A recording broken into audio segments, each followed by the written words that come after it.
Welcome in, everybody, to the Sactown Sports Kings recap show. My name is Chris Watkins. What an exciting game. The Kings win their third consecutive game. They take down the Chicago Bulls tonight in Golden One Center by the score of 110-101. Big night for Malik Monk, who continues to make his Sixth Man of the Year campaign known. He finished off with 20 points, 5 assists, 2 steals. He had some major highlights today.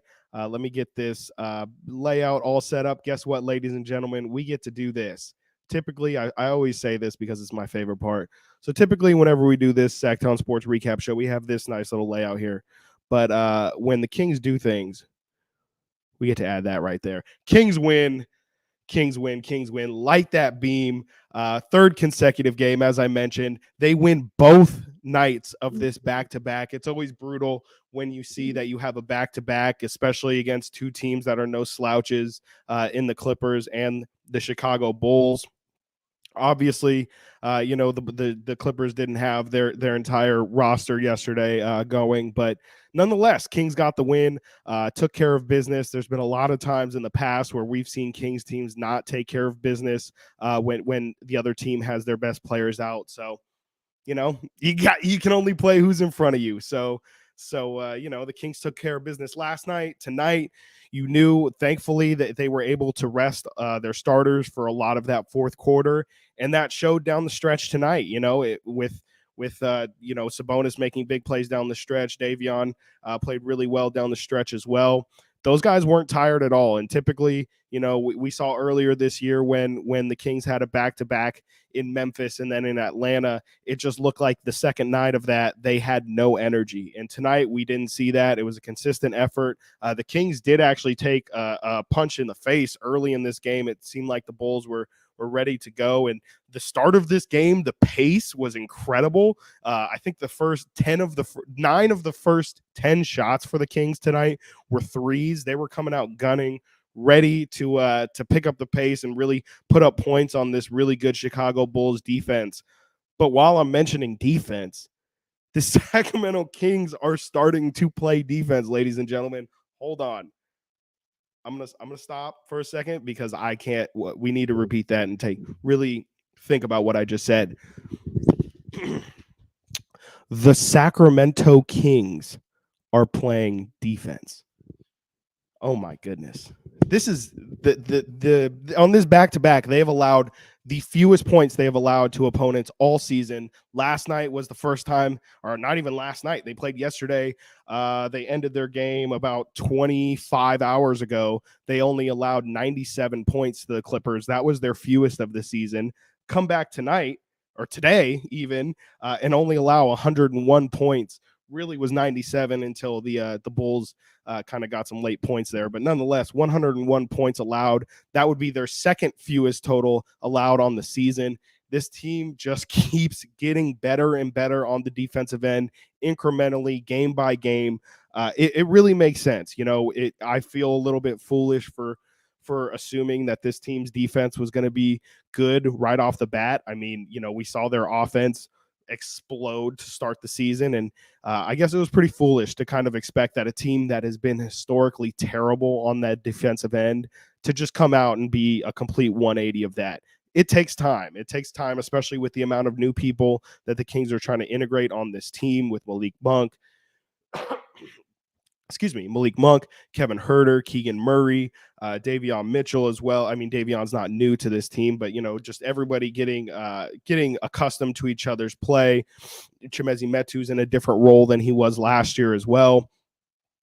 It was going to take some time for this team to gel on the defensive end, and we're starting to see it. Defense is 50%, if not more, communication. We've heard them in the past always use communication as the reason why they're not playing good defense. And I think much credit to Domantas Sabonis, who actually earlier this season, Mike Brown complimented Sabonis's communication, saying that it was on a Draymond Green level, which is the highest compliment you can get. We all know Draymond Green if he can do anything, he can absolutely run his mouth.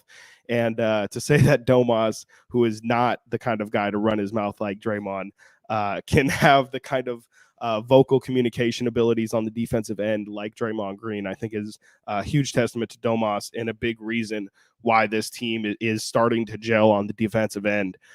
Big ups to Domas, who had a really crazy stat line tonight. I don't think I've ever seen someone have a stat line like this. He had 11 points, 17 rebounds. Oh, and look at this. I just checked right now. They gave him a triple-double. They had 9 assists. Let me change this real quick. Give this man a triple-double. That is his first triple-double of the season. Domantas Sabonis, 11 points, 17 rebounds, 10 assists. Here's where it gets wacky and what I've never seen before. 2 of 4 from the field in his official field goal attempts. He did have 6 free throws, so he did take more than 4 shots, but to only get 4 official shot attempts up, have 11 points, get a triple-double, just absolutely impacting the game in so many different ways. A really good game for Domantas Sabonis, both on the stat sheet and off the stat sheet. I thought, he's got a tough go of things for this road trip here coming up. He had to deal with Ivica Zubac last night, who was really the Clippers' only option. He had 13 points, 15 rebounds last night. He had to deal with Nikola Vucevic tonight, who is really tough to defend because not only does he have size, but he can also extend range out to the three-point line. We saw him hit 2 threes today, but had a relatively quiet night. 12 points, 6 rebounds for Vucevic. On the Chicago Bulls side, I feel very confident in saying this. Zach LaVine absolutely kept the Chicago Bulls in this game tonight. Without Zach LaVine, the Bulls get boat raced in this. They maybe score 70, 80 points. It didn't seem like anybody could hit anything for the Bulls besides Zach LaVine. Huge up to Zach, who does have his Sacramento Kings ties. For all you real Kings fans out there, you'll know that Vlade Divac was very enamored with Zach LaVine. He threw him a qualifying offer, which was later matched by the Bulls. But there was a real chance that Zach LaVine was going to be a Sacramento King at one point. And it's fitting that he came in tonight ready to play. He dropped 41 points on 16 of 28 from the field, which is pretty insane considering Zach LaVine has been incredibly inefficient this year. He's shooting 40% from the field this year. Tonight, 16 of 28. So I'm no math whiz. Let me do a calculator real quick. Let's see here. 16, 28, 57% from the field for Zach LaVine, somebody who has shot 40% from the field all season long. So Zach showed up when they absolutely needed him the most. It just wasn't enough tonight. And I do think that there's definitely a universe where the Bulls win this one. The Kings weren't able to put it away tonight. Typically, what we've seen from this Sacramento Kings team, which has been very new, has been that these guys, will have a lead. It was 9 for a good majority of this game, and then they kind of extend it out and then eventually make that lead 20, and it kind of gets insurmountable, and then we get a comfortable win. We've seen that a lot recently, but tonight what we saw is the Kings again kind of they had that lead, they had the comfortable lead, and then the the Bulls kind of chipped away at it, made it really close. I think it was as close as 3 or 4 points right there towards the end of the game. And then the Kings showed some resilience, and they absolutely lit that beam. I think that's enough of me talking. Let's get your guys' thoughts on today's game down in the comment section. Please make sure to hit that like button right now. It helps us spread so people can see that we do these things. They're really fun to do. I'm going to keep it honest with you guys. I didn't know I had to do this until our station Twitter account notified me. I definitely forgot. So I don't have many notes on today's game, but more than ready to do these because these are incredibly fun. So be sure to hit that like button, hit the subscribe button. You'll get this archived if you can't make it to all of these, but you can at least watch them later. Like right here, my man MC Calcium says, hit that thumbs up, dang nabbit. Like the beam, absolutely. Second straight night that the beam has been lit. It is the daytime. Well, I say it's daytime. I'm looking outside right now and it's pretty dark. I wonder if you could probably still see the beam. It's probably not as bright. Like you can't see it as far as you probably typically would around Sacramento because of the clouds and the rain. It's actually pretty terrible for those who aren't in Sacramento. The weather right now is just about as bad as it gets. Pretty melancholy day in terms of the rain. Why was TD out? He had, I believe, back stiffness was the official wording. Let me make sure that I have that correct. But yeah, I mean, TD hasn't quite looked the same these past couple days. I think De'Aaron Fox also hasn't looked the same these past couple days. So it'll be interesting to me to see if players kind of start to miss one-off games every so often. Coming up here, we did see Trey Lyles miss a couple games. That was with a COVID sickness. Let me see here. Terrence Davis, again, I just want to make sure I got that right, that it was lower back soreness. So not really something I would worry about. Doesn't seem like it's any structural damage or he pulled a muscle or anything like that in his back. Just seems like it's some general soreness.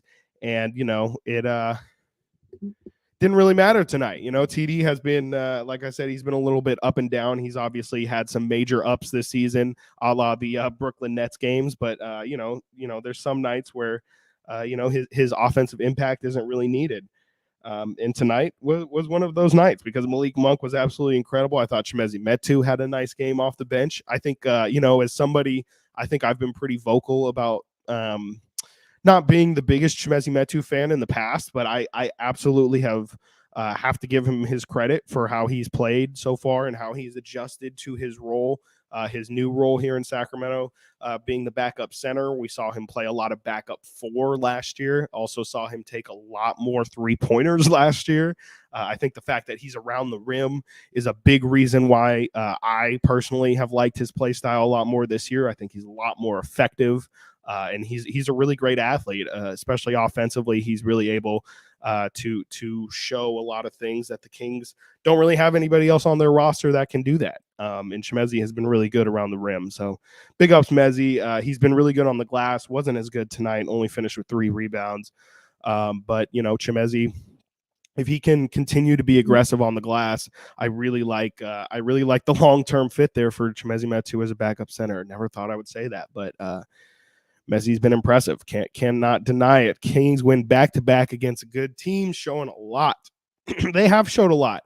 The Clippers are a good team. They, as I mentioned earlier, they didn't have their full staff of players, but Kings absolutely took care of business. Nothing more you would have wanted from a game like that. Kings didn't really let anyone get going, and all of them, all of their main players played incredible. Speaking of all of their players playing incredible, this is the 3rd straight game where the Kings have had 7 of their players finish in double figures. An absolutely incredible stat, which I've talked about a lot, just the depth of this team. The reason why it's so important and so impressive to have that stat, especially in 3 consecutive games and 3 consecutive wins, is it just makes you so much harder to game plan for. If you're, for example, the Bulls, that if DeMar DeRozan and Zach LaVine, You need to stop one of, if not both of those guys. With the Sacramento Kings, yeah, you know that you have to stop Domas. Yeah, you know you have to stop Fox. But we know Malik Monk is going to give you 20 points on a given night. We know that Kevin Huerter can give you 30 points on a given night. Keegan Murray is starting. We can see him gaining more and more confidence after going through an incredibly rough patch for a lot of the month of November. Keegan is starting to kind of get out of his shell a little bit. We've seen Mezzi score 10 points every so often here. Trey Lyles has had some good games off the bench. So there's a lot of guys on this roster who can give you buckets. And, if everybody is giving you a little bit of buckets on a given night, then again, you're just incredibly stopped because they can't focus in on everybody. It becomes a team effort, and it's a lot harder to stop a team than an individual. Does it sound like I've been watching a lot of Ted Lasso? Because I have. Let's see here. Yes, absolutely. KZ Okpala played great initial defense on DeMar to start the game. I thought he played great defense on DeMar the entire game. He always had a hand in his face. DeMar is one of the best tough shot makers, especially from the mid-range, that we have in this league. KZ played incredibly well. I'm so impressed with his defense, but actually his offense today was what impressed me the most. He had a nice little turnaround finish at the rim. He also had one other offensive play, and it's escaping me now. But he had two really impressive finishes today that I was really surprised by. And, I always was saying at the beginning of the year, the hurdle that KZ was going to have to get over. Ooh, excuse me, voice crack. My voice has been cracking a lot. For those who have been listening to me, I've been doing shows since Friday here or Thursday.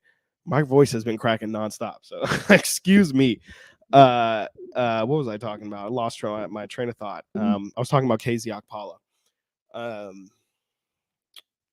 I don't know. Can't remember what I was saying. But anyways, KZ, shout out KZ, who I've just been incredibly impressed with.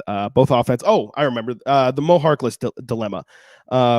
Yeah, I said KZ, his biggest hurdle was going to be the Mo Harkless hurdle of, yes, you play great defense and we're better with you defensively, but you're calling him a liability. Well, Mo Harkless was a liability offensively. The fact that we cannot just put you in the corner and rely on you to hit a 33% of the time, a third of the time, a league average amount of times, that makes you unplayable. Because if you're just a zero factor on offense, teams, especially as we get to important games, a la playoff games, teams are just going to leave you open for three, and they'll just, they will literally make you beat them, make KZ Okpala hit that shot 3 times, and teams will totally be okay with losing that way. But if KZ can, he doesn't have to just be a great 3-point shooter to stay on the floor. If he can show ability just to be a threat on offense, somebody that you can't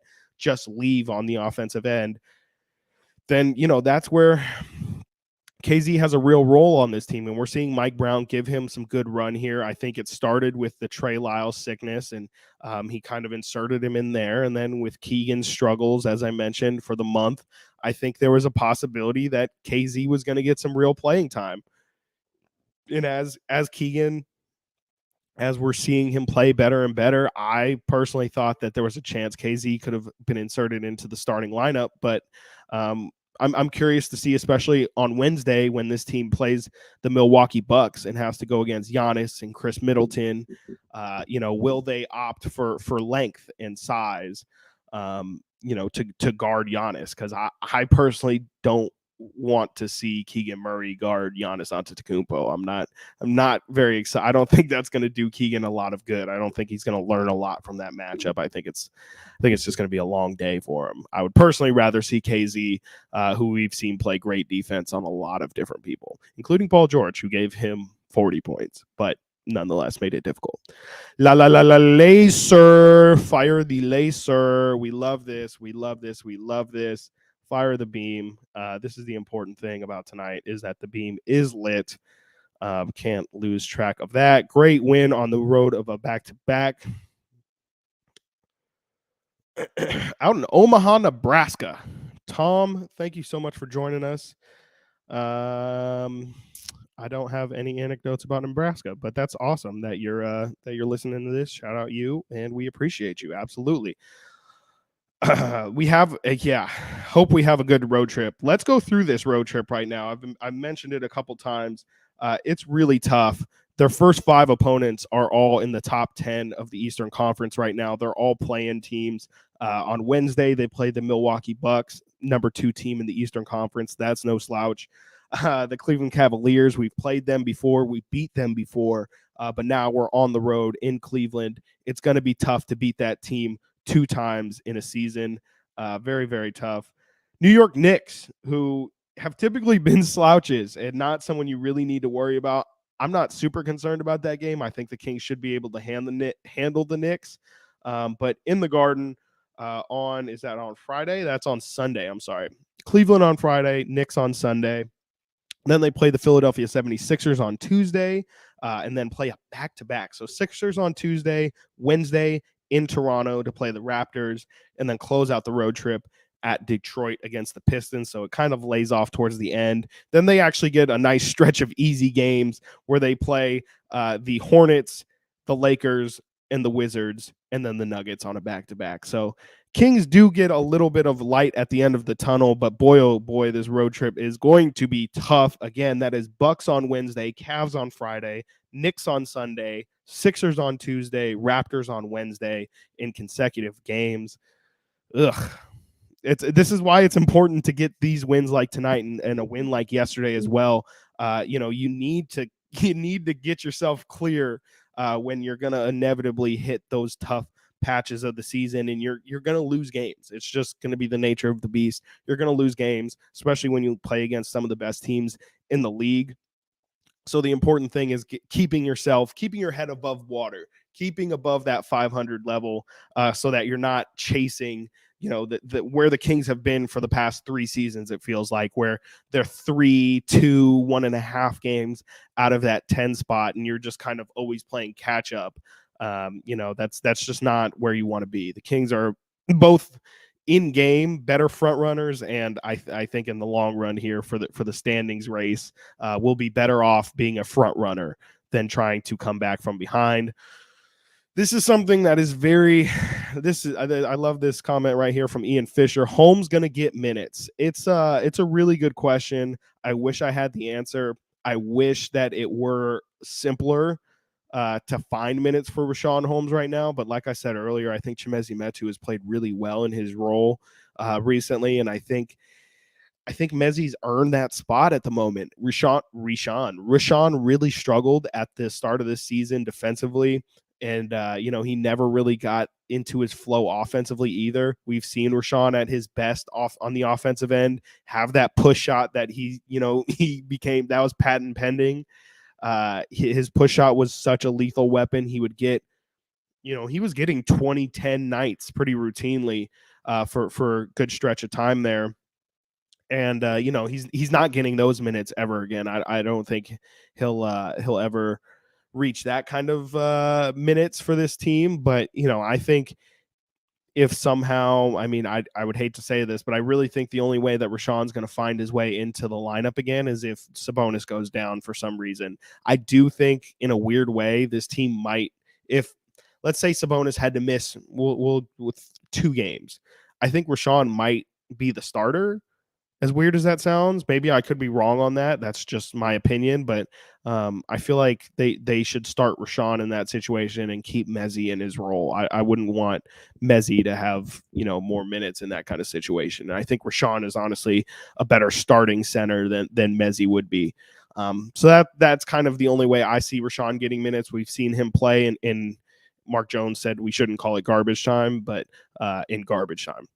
That's really the only time we've seen Rashawn Holmes get minutes. Light BAM. Absolutely. Light that BAM. Kyle, my guy. Nice setup. Appreciate it. Appreciate it. Love the plants, Gotta keep the feng shui right. It's helped us play well. Anyone already make the point that discounting the dead last time the last dead time Bulls basket, the Kings essentially. Am I reading this wrong? Anyone already make the point that discounting the last dead time Bulls basket, the Kings essentially held them below 100? I think I know what you're trying to say. And yes, I did make that point that, the Bulls got 4 points in like the last, I don't even know what it was, like the last 30 seconds of the game. Besides that, the Kings held them to under 100 points. Would be the first time the Kings, for the first time yesterday, held an opponent under 100 points. To have that on back-to-back nights essentially is, I mean, I talked about it at the top, but these guys are getting better and better on the defensive end on a night-to-night basis, and it's incredibly encouraging to see. I didn't think that this team would be this good on defense. I thought that their peak was going to be 22 to 25 in terms of defensive rating or defensive points allowed. I just thought that the rim protection was going to be a real issue, which I still think it is, but I think they're figuring out how to kind of work around that and just not have so many people rushing the rim at an alarming rate. I think, the rim protection, I've talked about it, I feel like on all of these Kings recap shows, but I just don't think the rim protection is ever going to get better unless they make a move. I don't see any real rim protectors on this roster. I see, Chimezie Metu is a theoretical rim protector. He's got great athleticism. He's got great hops, but he's not a good rebounder also, which doesn't have anything to do with his blocking ability, but just saying that just because he has those traits doesn't mean it equals the production of that stat. He's a great lob threat offensively, but we haven't seen him have rim protection. Sabonis just has his limitations vertically. He's never going to be able to block shots at a high rate. Keegan Murray, interestingly enough, and we saw him get a great block on DeMar DeRozan in today's game. Keegan Murray actually did get a lot of block shots in college. So maybe as Keegan develops, he can kind of become a decent rim protector. But at the moment, no, there's no rim protection. Rashawn is somebody who really only gets blocks with minutes. He only averages, he averages a block and a half throughout his career, but that's traditionally when he gets 25 to 30 minutes a game, and he's just not getting those minutes. So I wouldn't expect him to be the answer at the rim either. Neemias Queta is somebody that I guess you could say is the answer, but again, I've mentioned it with Keegan a lot, where it's you're doing this counterbalance of you're trying to win ball games and you're trying to develop your young talent. And traditionally, the Kings have been on this end where they're trying to develop their young talent and don't really care about results. But this season particularly, they care a lot about results. Not saying they don't care about Keegan Murray's development, which I think they actually, it might even be a little bit more even than I'm giving it credit for, because I think in a lot of situations, Keegan might have been benched if they were really, really, really, really concerned about winning games. But none of that matters because Keegan's playing great now. But yeah, maybe they give Neemias Queta a shot at some point here, but I don't see that happening. So that could be absolutely something addressed at the trade deadline. But besides that, though, the defense has been great. Their perimeter defense has been fantastic.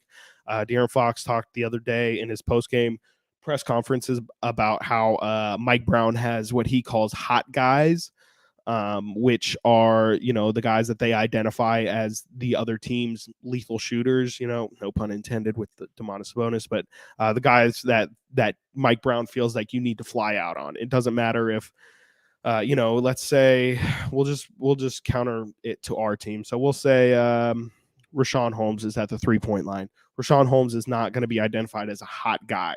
So what Mike Brown is going to tell his team to do is to, instead of fly out and try and block his shot from 3, they're just going to tell him to break down. And, if he shoots it, it's fine. We can live with it. But I would much rather you not bite on the pump fake and get beat off the dribble. So he has these hot guys, and if Kevin Huerter, for example, is on the 3-point line, he's going to have you fly out on him, and it's built into the defense to have the guy fly out and then the team rotate around it. So that's the kind of stuff that has taken time for this team to get adjusted to, I believe. And, I think it's really starting to help them as held teams to their few. This is the best that the Kings defense, their defensive rating is only getting better and better as the season's going on. First, Kyle. This is why Kyle's a great producer here. Kyle is my producer for the Kings Weekly on Saturdays. First Kings triple-double in 4 years. 4 years. Let me try and guess who had it. 4 years ago, someone put it in the chat if you can. Who was the last King to have a triple-double? 4 years ago, is that DeMarcus? It probably is DeMarcus, right? I imagine Kyle saw this on Twitter, so I'm going to try and find this on Twitter as well. Let's see. Hopefully I can find it fast. This is the beauty of doing, at least, see, on radio I can't do this because this is what they like to call dead air, and it's terrible radio. But since you can see me, it's only terrible video. Let's see here. Okay, I can't find it. Somebody put it in the chat, please. Kyle, if you could, who was the last Sacramento King to have a triple-double? Tyreek, that would be sad. Tyreek was a little bit longer than 4 years ago. Tyreek definitely had his fair share of triple-doubles. Michigan checking into. Cool, Ian. Very cool. So we have someone from Nebraska and somebody from Michigan. Do we have any other out-of-staters here, even out-of-towners? If you're outside of Sacramento, please put it in the chat. I'd love to know. Bring back Harry Giles. I do have a Harry Giles jersey, as funny as it is. I would not say we should bring back Harry Giles. I don't think Harry Giles is the answer, but I was a big, oh my God, there's another voice crack, a big Harry Giles believer. My goodness, I promise one day I will hit puberty and my voice cracks will stop. It's okay. It is totally good. Was it? I already have this. It was Fox versus Atlanta in 2018. Is that true? Is that really true? Wow. Let me go on Basketball Reference here and double check that. De'Aaron Fox. Here we go. Here, how about I share this screen here so everybody else can see it? We will share this tab here. Boom, De'Aaron Fox. We're going to go to his game logs here. We're going to go 2018-19 season. Has anyone ever called De'Aaron Fox the General? Anybody? How interesting. You said versus Atlanta. So we're looking for Atlanta. Here's one Atlanta game. 15 assists, 31 points, 10 rebounds. That adds up. Who is that? Who put that in the chat there? Who put that in the chat? Matthew R. You get the cash, the car, and the prize. Thank you, Matt. Great find. Great find. I'm sure you found that on Twitter, but great. Thank you, Matt. Appreciate it. Houston, originally from Stockton. Beautiful. Wow. H-Town. Cool. Are you going to go? I believe the Kings play the Houston Rockets coming up here. Are you going to go to that game, Shane? I can't imagine tickets are too expensive. Oh, no. I'm sorry. Rockets play in Sacramento here January 11th and 13th on a back-to-back. Aren't in Houston until February, where they also have a back-to-back. The 6th and the 8th. Shane, you got to get tickets. That's a long time from now. Who knows? Who knows how much expensive those tickets will be in February? The Kings will be 40 and what are they now? 40 and they're not going to lose until February, okay? So you better buy your tickets now, okay? Because that's going to be the hottest seat in town. See the Beam team, man. From Sac, live in Japan. This has got to be the furthest.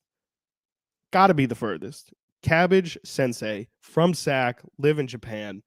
There's got to be a great story behind that, but that's awesome. We got Brian here in Utah. Floki to the moon? Flock. Nope. I don't know. From LA. Okay.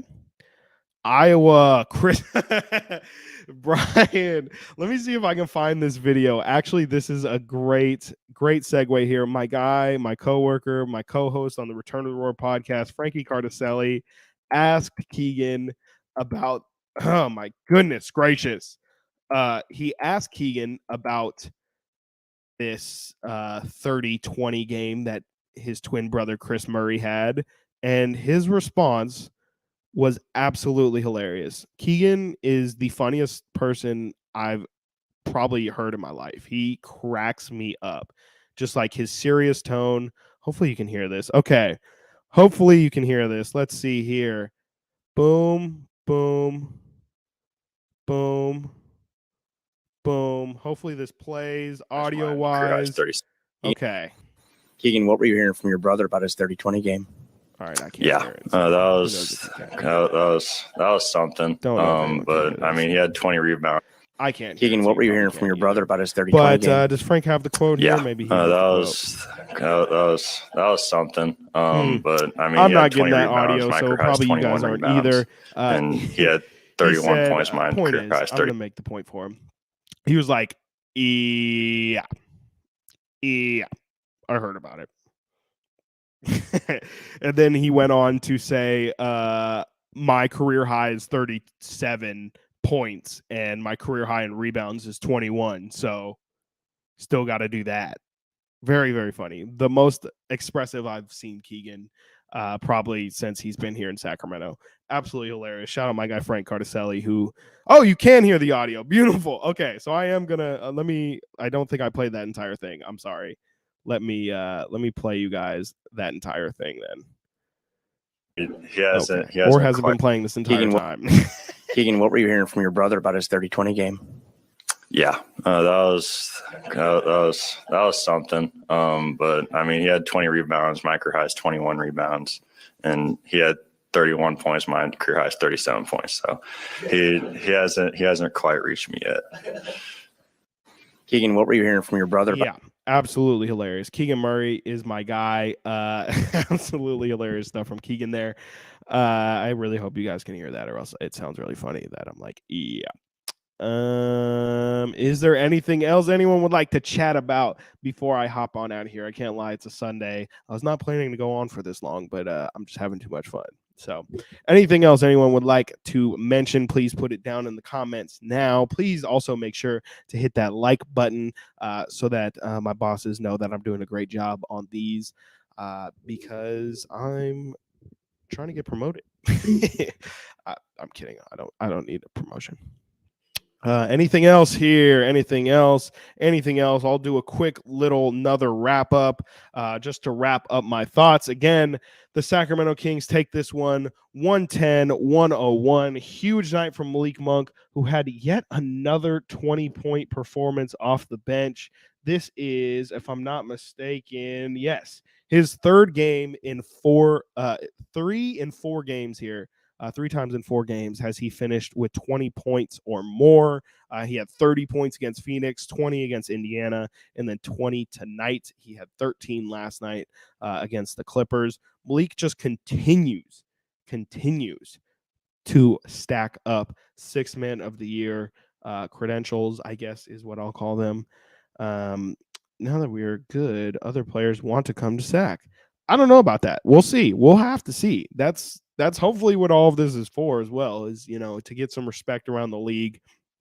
And, the Kings honestly have done pretty well for themselves in free agency, considering that they haven't been good for 16 years. They were able to pull in Malik Monk to free agency. They signed Rashawn Holmes via free agency. Some would like to consider Harrison Barnes re-signing with the team kind of free agency because he had the option to leave. The Kings have done pretty well in free agency for themselves, all things considered. But yeah, absolutely. I mean, the funner that they feel, I think the fans are definitely doing their part. It's been noted by countless players who have came through that this Sacramento Kings fan base is different. And, the atmosphere is crazy. People want to be a part of that. And the Beam is fun as hell. Everybody loves it. That's all that kind of stuff is absolutely seeping throughout the league. And, people are going to hear about it. And if the Kings are, keep this up and are a piece away from maybe doing something real next year, who knows? This run, this excitement could be what decides it for that person. Is just the environment and wanting to be a part of something. Absolutely. Let's see here. Also got to mention first triple-double for Domantas Sabonis so far this season. 11 points, 17 rebounds, 10 assists on 2 of 4 from the field.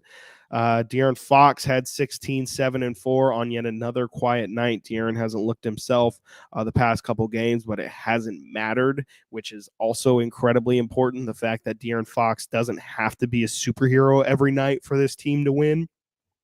It's a great sign just for the overall team balance and, the confidence of the entire team. If De'Aaron doesn't have it on a given night, it doesn't mean that the team should feel dejected and feel like, oh, there's no way we're going to win today because our guy doesn't have it. There's a lot of guys on this team. It just so happens that De'Aaron Fox is that guy. Mezzi, as I mentioned, had a great game, 5-5 from the field, 10 points, 3 rebounds in 11 minutes. I thought Davion Mitchell continues to have a huge impact on the defensive end of the floor, which is his calling card. He has been just as advertised.